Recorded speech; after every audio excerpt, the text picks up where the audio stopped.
Ngayon naman ay magprito tayo ng isda. Yan ang ating lulutuin ngayon. Tara, simulan na natin. Ang una natin gawin ay i-boneless muna natin ang ating piprituhin isda. Idadaing muna natin. Ganyan. Daing. Tapos, tanggalin natin yung tinik sa gitna para maging boneless siya. Yan, ganyan. Boneless lang natin.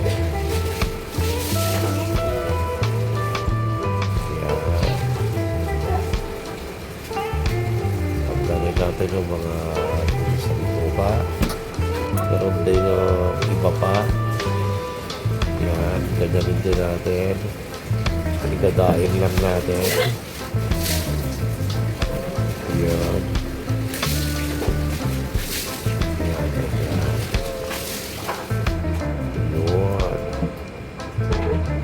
Tanggalin lang natin yung tinik sa gitna. Ang boneless na yan. Dari-diretso ang ating kain. Yun. Okay na yan.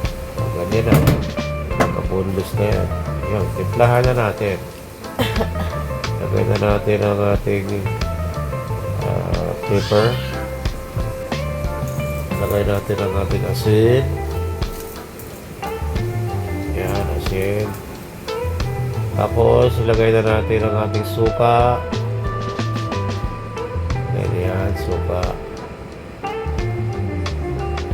Yan. Tapos, lagyan natin ng MSG para lalong sumarap.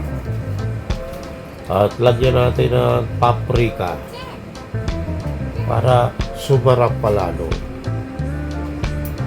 Tapos, imikos-mikos lang natin. Yan, imikos-mikos lang natin.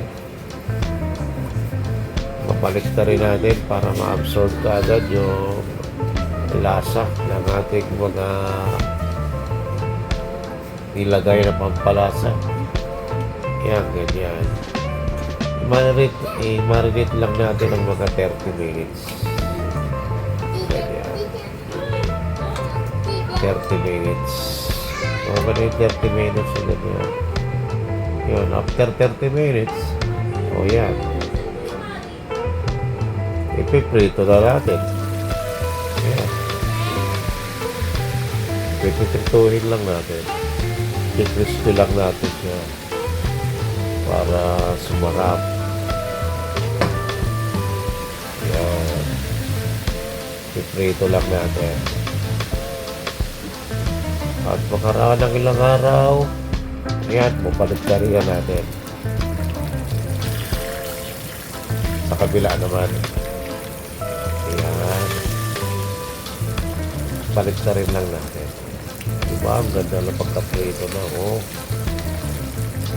Crispy na yan. Ayan, oh. Makaraan lang ng ilang oras. Hahanguin na natin. Ayan. Super crispy na yan. Ayan. Oh, ito na ang ating finished product ngayon. Yan na, oh. Tingnan mo. Ang ganda. Sobrang crispy. So, kain na na. Kain na na. Oh no. Yan I na, loved oh. it. Kain na tayo.